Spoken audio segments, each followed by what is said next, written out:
Once again in the FE304, this match is on El Haloof with Ethan and Hardest both playing Hellcats.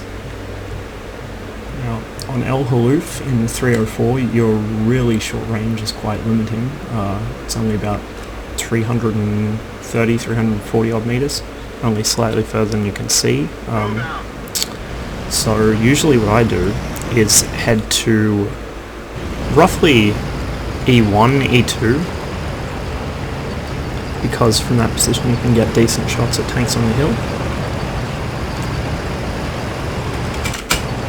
which is of course where the bulk of the action is focused on El Haloof. Even now after the changes, most of the fighting happens up at A2, A3. So from this position you can set up to hit basically vertical shots almost in A2 and A3, because it's right on the edge of your range, so you're dropping shots in from above. So first target spotted is the Tiger. As I think I said before, the 304 is a really high rate of fire and quite fast aim time, mean I will typically just lob shells from the moment I see a target, regardless of whether it's fully aimed in or not. There's no reason to wait for aim, because by the time the enemy realizes they're being shot at, they probably haven't had time to move, and you're reloaded. But unfortunately this guy was actually turtling up behind there rather well, probably because the rest of the team was shooting at him as well. So I'll lob a couple shots in his direction just until T69 makes it to the hill, at which point I begin pre-aiming there, expecting targets to pop up any second.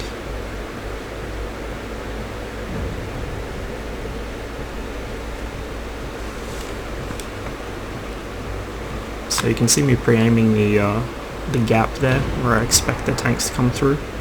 Got a couple targets up. I go for the 34-3 because he's much easier to hit up on there, but unfortunately I timed my shot badly and missed completely. The biggest problem with the 304 is trying to hit moving targets, especially at the edge of your range, because your flight time is so long thanks to the high arc of those shells and their low velocity, that you really need a stationary target, which I find in this Tiger. I managed to hit him for 203. It's not terrible. I'll take it. Full damage on one of these shells is 450 hit points.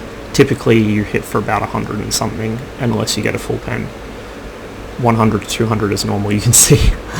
I hit him blind and set him on fire.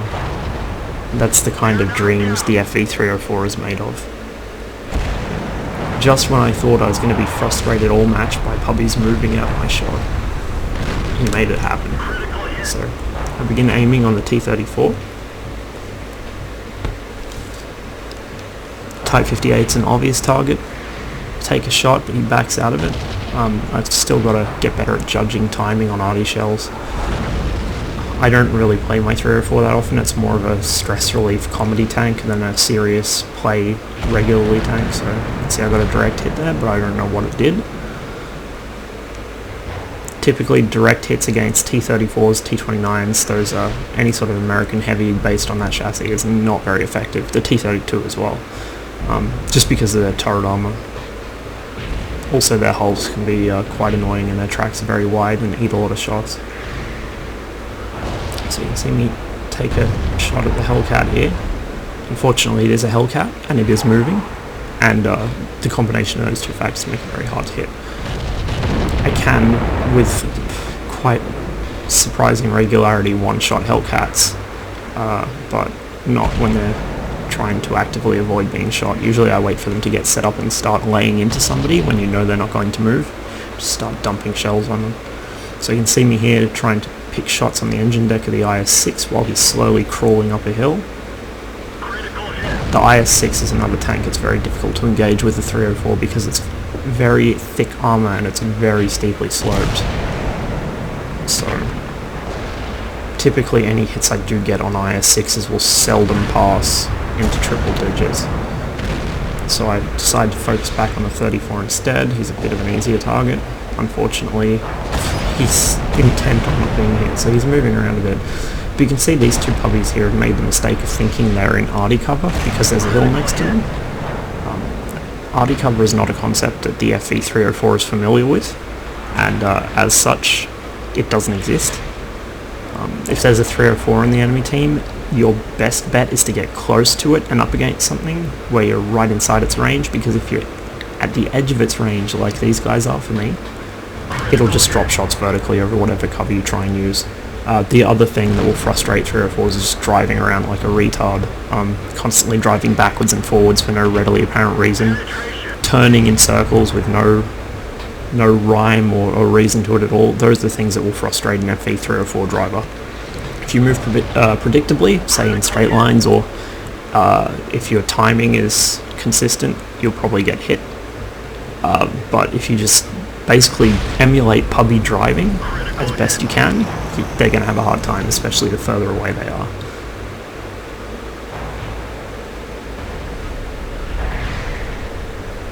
So I make a shot at this T69 to try and help out my platoon mates, but unfortunately I should have waited just a little bit longer, and RNG sends a very rare missing shot at a lit target.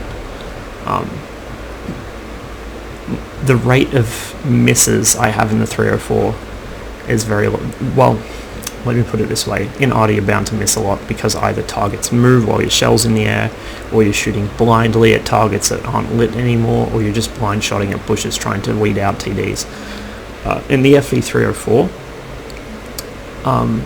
you will very seldom miss a target that's spotted and stationary. Other ARDA you have things like RNG to worry about. Most ARDA after 8.6 is so inaccurate, you would be lucky to land a direct hit on a stationary target. It's very difficult.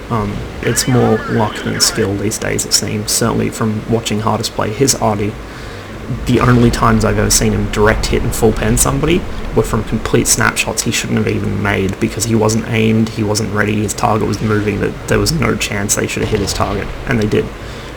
Beautifully aimed shots on stationary targets, the arc perfect, no, shot goes completely to the edge of the circle. But the FV304, if you let it aim in on a sitting target and you get the arc just right, you will not miss any shot ever. I mean, you can see the tiny size of the aiming circle on this thing. It's absolutely wonderful. Absolutely wonderful. But against moving targets it does really suffer, so if you want to keep an FV304 away, don't stop, don't sit stationary behind what you think is ARDA cover, because it's not. What you need to do is keep moving, and just hope there aren't bigger ARDA which will capitalise on that. Or indeed tank destroyers, heavy tanks, medium tanks, light tanks, anything that could possibly fuck you up if you move. It becomes a case of, do you want to be pecked to death by the FV304 and endure the death of 1,000 cuts, or do you want to be killed by regular tanks and other ARDA basically? And see me here just looking for a shot on that last ARDA. I huck one into the air in its general direction because I'm not expecting to get a shot in. See, I'm really sort of struggling with range, so I had to drive all the way down to the enemy side of the map to get range where their ARDAs typically expect it to be, but it doesn't matter anyway. He hides somewhere and my team caps out. So the little XEM damage board there, not entirely accurate because I did land that blind fire on the Tiger. So this ended up being like a 2 something K damage game. It was, can't remember how much XP I got for it. It'll be in the Postgames. It was a pretty fun match. It started out kind of shitty. I was worried I was just going to be frustrated the whole game, but once I didn't even hear a thing go off telling me I'd hit him. But when that Tiger lit up and I saw yellow numbers coming off of him and I knew that was my hit, it was just magical. And one word about the FV304, definitely I'd pick magical.